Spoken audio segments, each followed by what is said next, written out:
Kondisi dalam Islam adab lebih tinggi daripada ilmu pengetahuan, tapi dalam aplikasi seringkali tersamarkan dan tidak kelihatan secara kasat mata dalam perilaku kehidupan. Maka inilah da'ani ma ra'aitu min ihtiyaji talabi ilahi, inilah yang mendorong saya, ya, sehingga saya melihat ini sangat dibutuhkan oleh santri-santri saya, ya. Jadi dibutuhkan oleh para santri. Ra'aitu min ihtiyaji talabati ilahi wa usri tikrari tauqifihim alaihi, dan sangat sulitnya mengingatkan kembali santri, ayo begini, ayo begitu, jangan begini, jangan begitu. Terlalu lama, terlalu capek kalau mengingatkan sekali-sekali terus diingatkan.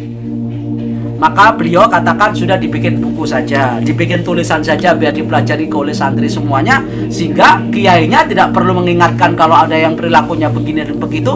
Cukup dipanggil, mereka dikumpulin, lalu diajari kitab Adabul Alim wal Muta'alim. Jadi karena melihat kondisi di tengah masyarakat seperti itu, terutama para santrinya, yang kebutuhan mereka terhadap adab, walaupun ini kesulitan kalau diajarkan berkali-kali, belum tentu ini bisa memberi dampak positif. Maka beliau kemudian membuat dan menyusun kitab ini, ya, walaupun ini adalah merupakan bagian peringatan, kata beliau, hadhir risalah tadhkiratul nafsi. Masya Allah, sangat tawaduk sekali Kiai Hasyim Asy'ari, ya. Tadhkiratul nafsi, ini buku peringatan buat saya, biar saya tata krama menjadi seorang alim, menjadi guru, menjadi ustadz, menjadi kiai. Jadi beliau nulis untuk dirinya sendiri, ya, dan beliau juga mengingatkan kembali kepada yang lain, walil qasirina min abna'i jinsi, dan ini juga bagi mereka yang lalai, ya, bagi mereka yang seringkali sembrono, kata orang, untuk memberikan, ya, dampak positif kepada masyarakat dengan perilaku yang penuh etika dari kalangan min abna'i jinsi, dari, ya, orang-orang yang ada di negeri. Abna'i jinsi maksudnya anak bangsa, warga negara Indonesia, ya. Nah, maka sesama muslim atau non muslim.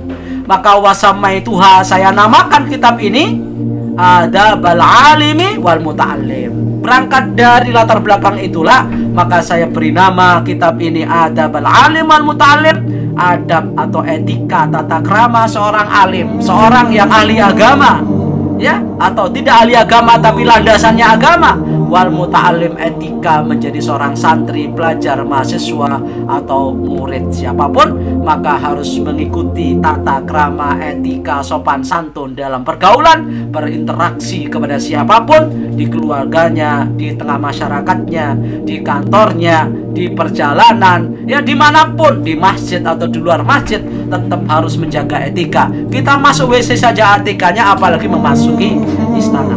Dan itulah yang beliau katakan, nafa'allahu biha fil hayati wa ba'dal mamat. Mudah-mudahan ilmu ini, kitab ini bermanfaat dan baik dalam kehidupan maupun setelah kematian, dan itulah yang diberikan oleh Allah. Innahu waliyul hasanat. Allah lah yang menjamin semua kebaikan untuk kita, dan mudah-mudahan kita bisa meniru apa yang diinginkan, apa yang diharapkan oleh Kiai Hasyim Asy'ari dalam kitabnya ini, menjadi orang-orang yang cukup tidak menjadi alim tetapi juga berakhlak, ya, akhlakul karimah, punya etika, punya tata krama, punya sopan santun, sehingga kita bukan hanya pintar secara akademis tapi harus sopan secara akhlak, sehingga kita bisa menjadi teladan dan uswah hasanah bagi keluarga kita, masyarakat kita, dan manusia sekitar.